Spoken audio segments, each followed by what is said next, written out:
All right. So, I have thought about how to start this, and I thought the best way to start would be to say to you, welcome to the other side of the lens. And that would mean for anybody watching, just to explain that you spent your professional life as a newspaper photographer. Yes. For? Mainly in Dublin, mainly freelance, mainly for the Independent. Yeah. And in 84, I emigrated to the US, to New York, and after a while, as a bartender, I went back to newspapers. How many years did you do as a bartender? Probably about 2. In Manhattan? In an Italian restaurant. Okay. It was great. It was really a change of pace and scenery for me. Yeah. And it was, I won't get into it, it was a sort of a mafia bar. Okay. So the characters... So our previous conversation is kind of appropriate. The characters were unbelievable. Yeah. It was touristy during the day, but... Can you remember the cross street? I wouldn't. Oh, you're not saying, okay. I'm not saying Mark. Okay, but then you went back to photography after Yes. that? Yeah.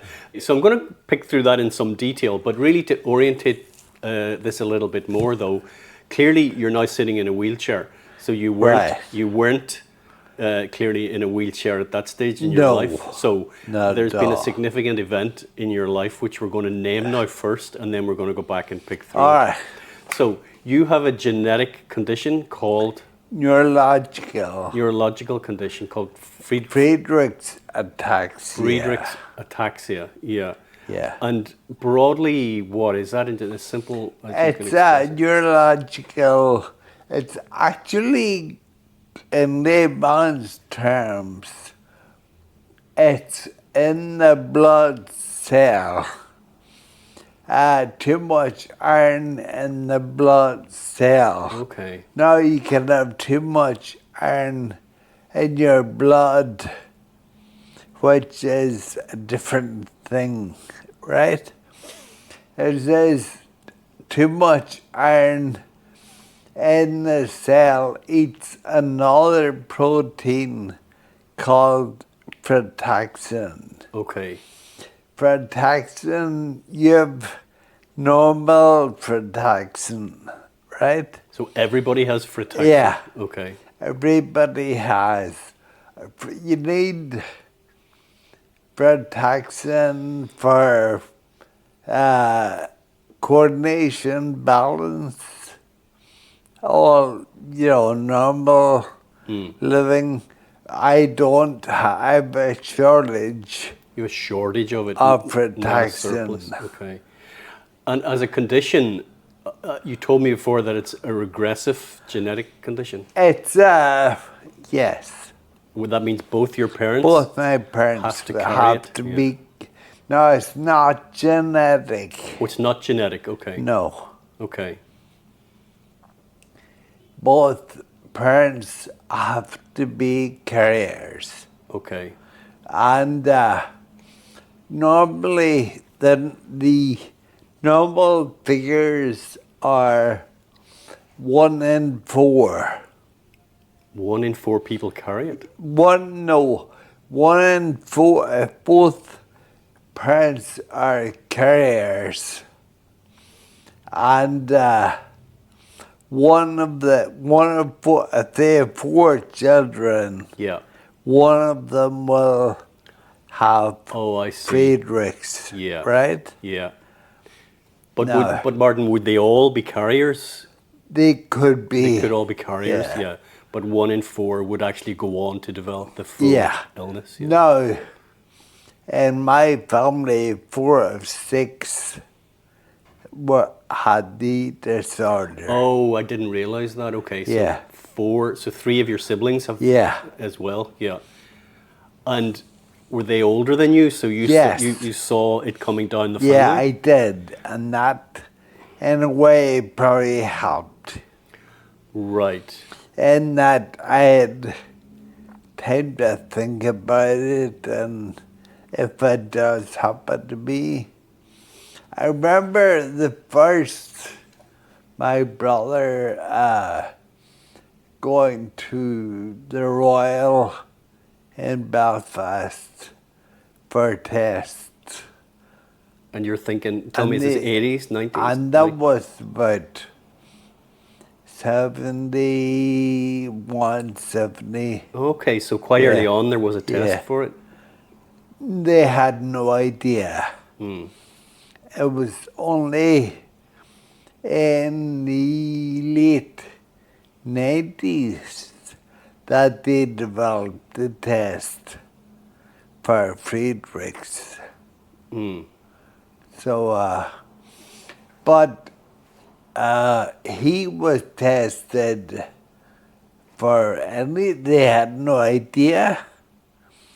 He didn't even know the words Friedrich's. So Ataxia. basically, let me think that through. But He was presenting with symptoms. Yeah. Okay. And so it was diagnosed off symptoms rather than tests. Yeah, for him, yes. But I went then as comparison tests. So it goes back to then for me. So I'm just saying that I had plenty of time to, let it sink in.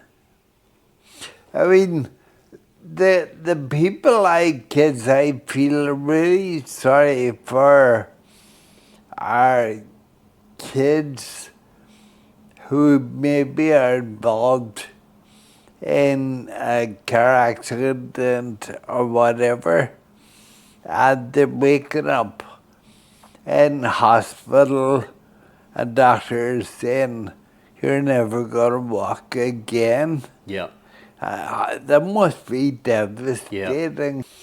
That's why I think with me, I had all those years of saying it could happen or, Yeah. So I can see the upside of that. The downside of that is you're living with a sword of Damocles hanging over you Yes. all the time. And how did that express itself for you? How did you feel that? I think for a lot of years, I probably said it was not going to happen to me, even though, but maybe you fool yourself or tell yourself. Were you the last in your family to I get was by 8 years. Yeah, so you have seen your 3 siblings go through it? Yes. And did they, because I understand it to be relatively common onset in adolescence, so did they get it early? No, there are 2 types. Okay. Early onset. Now, early onset, a lot of kids die when they're teenagers because you get cardiomyopathy. Okay. And in my family, it was more late onset. Okay. It happened to my 2 brothers when they were about 30. They started to show signs. Okay. And are they still alive? No. Okay. And did they die from complications of it? No. No. Okay. All 3 are dead, and none of them from Friedrich's. Okay. It didn't kill them. Didn't kill No, I'm sure she won't mind me saying, but I really thought that I would be the last in my family to have it. Mm. We've just found out in last year less that my niece has it. Oh, really? Okay. Yeah. So it's passed through. Yeah, well, no, it's not. Strangely, the brother the brother would be a carrier, but doesn't have Friedrich's, right? When my niece got me, couldn't understand, well, like, what the hell was going on here? Her mother, my brother's wife, was tested. She is a carrier. Carrier as well. I see. So it has happened twice. It's freakish enough, but for it to have happened twice, That's such a shame. it's really hard. Yeah. Very unfortunate. I mean, for me, I really feel for my niece. Well, you know what she has to go through, yeah. Yeah. At first hand, yeah. Yeah. Okay, right. So that's named what we're talking about here. So let's pivot right away from that, because I want to laugh from life as a journalist in the 1980s, because I was in and around that world, coming along behind you. I worked as a features editor in London, so that was some life. That was great fun. It was. It was great fun. Lots of pubs, lots of parties. Lots of go anywhere but home. Going anywhere but home. It's not. So I'm gonna let me sequentially walk that through. A friend of mine said one time about me, he'll go anywhere but home. And later it got into the night. Yeah. The more I wanted to stay out. Well, I know, we'll not name him, but I know one of your friends as well in Dublin. You know who I'm referring to. Also a very social animal. Yeah. So, Very much so. So the life in Dublin at that stage was just lepping.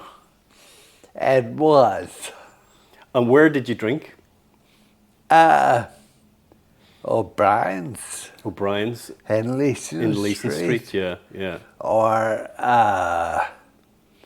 we end up later in Larry Murphy's. Okay. In Baggett Street. And was that like, shall I call them a flock of journalists? It was all media people? No.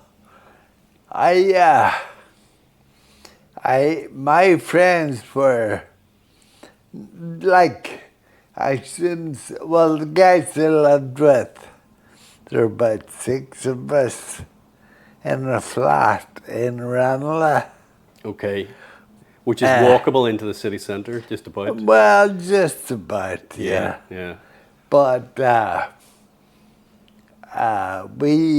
life was good. Yeah. Let's say. Yeah.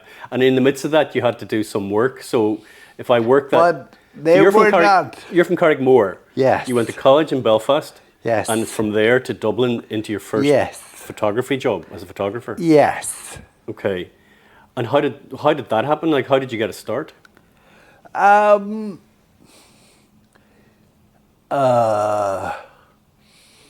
started out going door to door, really, looking for a job. My first job was in commercial photography, but it didn't suit me. Okay.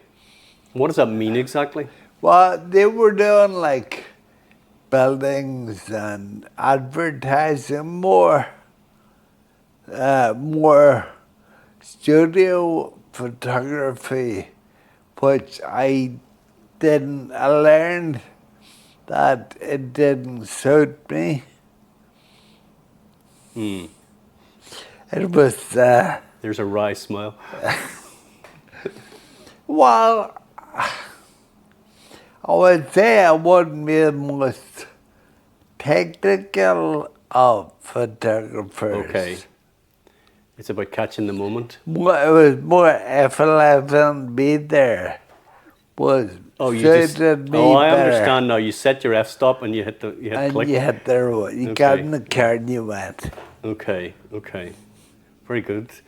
And so in the midst of all that, you met a woman, an American woman. Yes. And that's what took you to America? No. Okay. Oh, sorry. No, I was in New York for about 2 years when I met the American woman you talked about. The American mobster from Chicago. So, and And did you have a green card then, or were you illegal? I was illegal. You wouldn't do that today? No, you would not. Yeah. And how did that play out for you then? How did you end up being able to stay out there?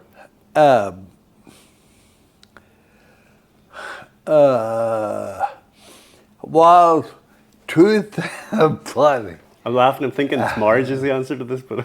Marriage was one. At that time, there was a yearly lottery for visas. Donnelly visas, was it? Donnelly visas, Okay, yeah. exactly. And I had applied and nothing happened. Then I got married. I had applied for the second time, and about 2 weeks after I got married, I got You got a Donnelly visa? I got it. So you didn't have to get married? And nearly 40 years later. You nearly swerved that. But you're happily married now 40 years. Yeah. So it was a good call. Donnelly did it for you.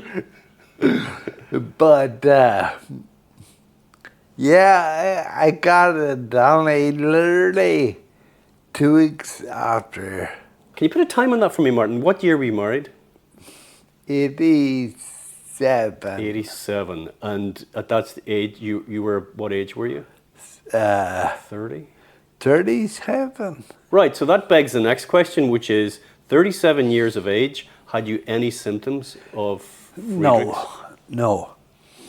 I had, like in 84, had run a Dublin marathon. Wow. Can I ask what time you did it, the Dublin Marathon? Less than 4 hours. Get out of here. But that's good running for a marathon time. Yeah. But it does show you that Change, yeah. that I was in pretty good shape. Yeah. So that's 84. Then married in 87. And you're aged 37 years of age at that stage. And when did you start to notice any symptoms, and what symptoms? Actually, funny, talking about that is taking me back. After I got married in, say, about 89, I living in New York, Upper West Side, I tried to bought a pair of runners, sneakers, and went to the park to get fit again, lose my weight, whatever. But I couldn't run more than maybe like 100 yards even. And was it fatigue, or were you stumbling? No, just my coordination would go. I just have to stop. And did you suspect then at that stage that this was it? Yeah. Okay. No, progress was pretty slow, really. So you were able. Thank God, Yeah. you know. So let me get the dates on that right. So, but now you're 39, going into 40. Yeah. Okay, and broadly, you're now aware that there's a slow onset of Yes. it. All right. Yeah. Okay. And I went to can a you few pace that for me, like a doctors. slow onset? In how would you go from year to year and go that you didn't feel much different? Well, after a while, I had to give up photography because I couldn't maneuver, couldn't. Yeah. Even now, people say, well, you can still take pictures, and yes, you can, but I find it more frustrating Yeah. than rewarding Yeah. because I can't get into a position. Yeah. I can't stand up on a table or a chair, or I Yeah. can't get down on the ground, you Yeah. know. Can you So I remember? find that frustrating. Can you remember back to that period where you're now facing the fact that it is gradually coming on you, how you felt and how you and Mary Pat, I'll use her name, it was like, Mary Pat, were coming to terms with it?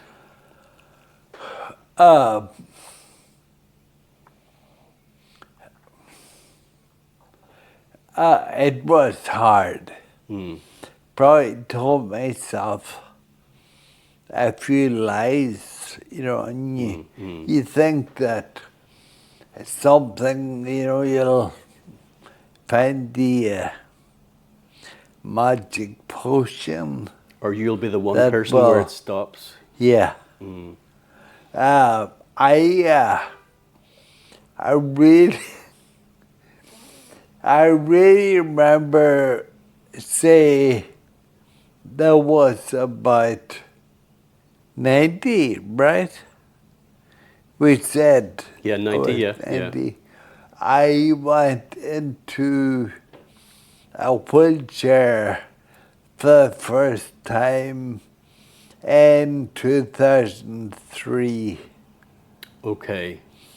And I remember that distinctly because I came home from New York. It was the year Tyrone won the All-Ireland. And that was my first time to really use a wheelchair to give in. To give in to it, yeah. Yeah. Yeah. So up to then, had you been leaning against Mary Pat or relying on her support? Yeah, you learn tricks, you know. You can, one thing, like, even, like before you went somewhere or did something in public, you thought it out Yeah. in your head what you're going to do when you got there. Yeah. And you learn tricks to cover up, at least initially. You learn, like I say, that at the start, I chair walked. So when you go somewhere, you would hold the back of a chair. Yeah. And hopefully Get the next one? get the next one you Yeah. would walk Yeah. like that. Yeah. And that was, there's another story to that. but I won't tell it. On the camera, okay, On okay, camera. fine. So that's over a decade then, where from your first symptoms to when you, Yeah. I'm going to Yeah. say, and maybe it's a loaded word, but succumbed to the wheelchair. Did that feel like a defeat? A little. Yeah. Yeah. And was that choosing to sit in the chair was because of a journey home to Ireland? No, it No, was in the it States. was it was just knowing that I wouldn't be able to get to the game, live Right. at a hotel, you know. Did you go to the game? Oh, very much so. Now you know GAA is not my thing, but I do get the feeling Tyrone hasn't won it very often. Well, that was first, and I think 107 years. There you go. And that not only did we win, but my brother, who had Friedrich's and lived in New York, he came home. I got him to come home. Right. And the son, The emotion of that must have been quite. that was very emotional. Hmm. I remember just, I wasn't, Did you stay down in Dublin that night? yeah, A few pints. 2 nights. 2 nights. Yeah. Couldn't get home. We came home Eventually. and eventually, and it was great. Never to be forgotten that. But I remember that the wheelchair was my first venture, where I just said I couldn't do it, you know. Now, we both know this, that Mary Pat, your wife, is a formidable woman. What impact has her support? Because again, I'd go back and say that while she might have been aware, obviously she would have been aware of the condition in the family, but when you got married, Yes. that wouldn't necessarily have been what she signed up for. No. So what importance was her support through all that in terms? Very, very important. I mean, right from the very start with her, I was quite honest, and I was actually at that time dealing with my brother's Friedrich's. So it was, when I met her, it was very much in my mind. And she would say that from literally like the first real date, I told her about it. Right. Okay. That's really interesting. So you went on a date. Obviously, you're already aware of it, and you felt that the best thing to do is to put it out there, to let her know that there's Yes. a chance of this. Yeah. All right. So that she knew what she was getting into. I think that actually that was in Los Angeles, in California, and I think, but I went out. We had met in New York, so shortly after that, I went to California, and Santa Monica. yes, I believe you had a Citroen Maserati out there. she had. She had. You got to sit in the passenger seat. Yeah, yeah. But I think we would both say that from that we knew something, like the ground had Shifted. a bit for both of us Yeah. that weekend. Of your first date? Yeah, Yeah. That's lovely. yeah. That's lovely. I think we were sitting in the central bus. The front seats of the Yeah. back. Yeah. No, and before she left me to the airport, and I think both of us knew There was something in this. there was something more going on here. Mm. So, but right from the start, she knew. I mean, I didn't try to hide it or. So as a party animal in Dublin, you're now out in Santa Monica, and without divulging any names, Mary Pat moved among a number of A-listers. Did that mean that you continued that party lifestyle out in Santa Monica, Los Angeles? No, I actually didn't like. You didn't like it? Didn't like it. It closed down far too early for me. The bars closed too early?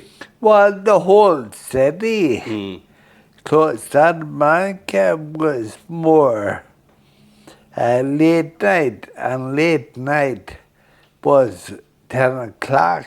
Okay. Because everybody had to get up for their Well, smoothie and their went run home. and yoga. And they had a drive home one. Okay. Yeah, Okay. So New York felt more like home? it did. Yeah. A bar on the Upper West Side? What? Was there one that you would go to? Yeah. That smile. Well, in my day, Evan Duran's was a bar. Eamon Duran's. Well, that's not an Italian bar anyway. No. Okay. No. And that was the Irish bar. It was great fun. You never knew who was going to come through the door. Yeah. And could be people from Carrickmore Could be anybody. anywhere. Yeah.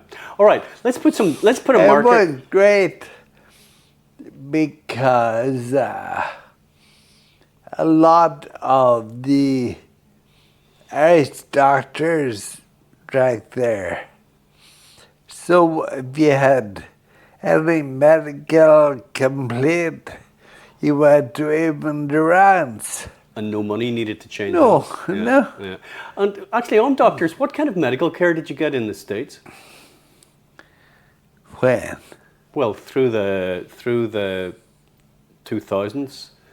So like so you're dealing with your Friedrichs, were you getting diagnosed and getting any kind of remedial care? Not really. Not really. No. Okay. No. I remember a doctor friend recommended a neurologist, and I went to him and he said, I don't think it's going to get any worse. I never heard from the guy again. So make up your own mind. Yeah. Not the best of advice. Yeah. All right. So 47, 57. So 57. That's putting you in. That's 2007, and you were 57. Am I right? Yeah. Where? Yeah. Just trying to get your age matched up with where. So 2007, you were 57, 58-ish. Yes. Yeah, okay. And at that stage, you're fully in a wheelchair, are you? From 03, From really. 03 on, yeah. All right, okay. Even 03, I may not have been fully in the chair. I could still walk a bit and since they You have just the revert to the chair. cricks. Yeah, yeah. What? But if I was going anywhere, chair. The chair. How were you coming to terms with that? As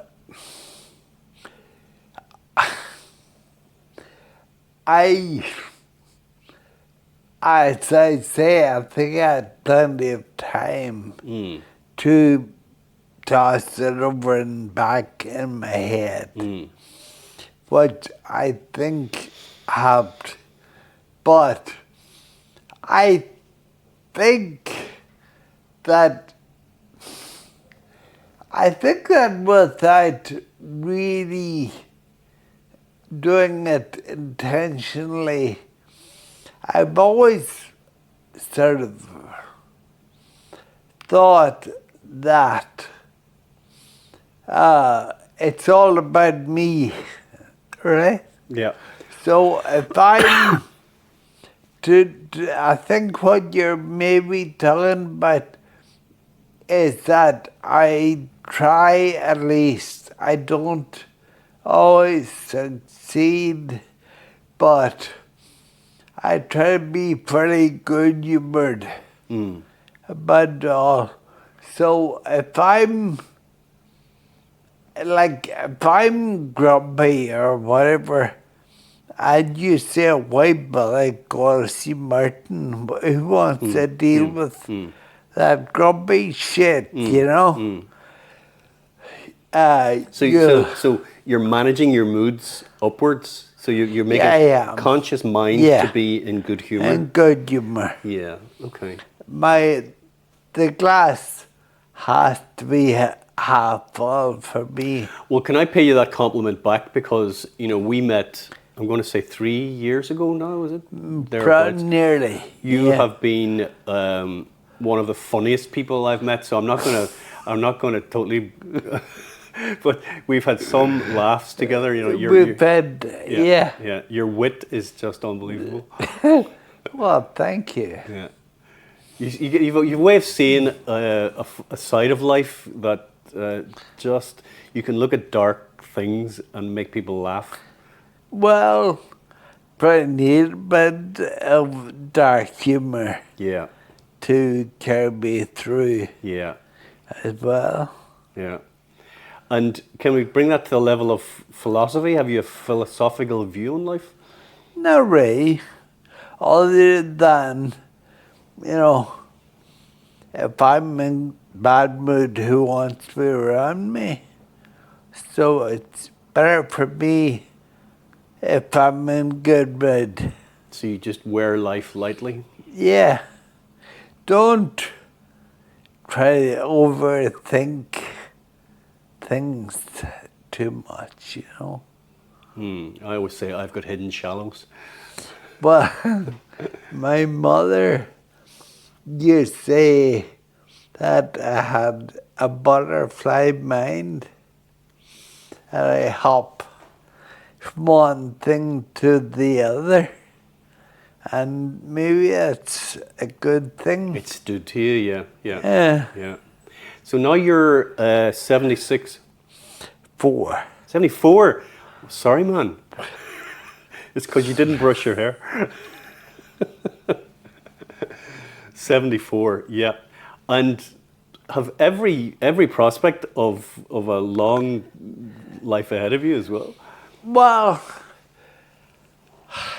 I want to be 120. 120? Yeah. A noble ambition. My life is good. Good wife, good friends, and cup of tea. And, good fun. Yeah. Good wife, good friends, and good fun. Yeah. Yeah. Brilliant. Very important. Martin, thanks so much. Thanks so much. You're that welcome. was great. Thank you. That was great.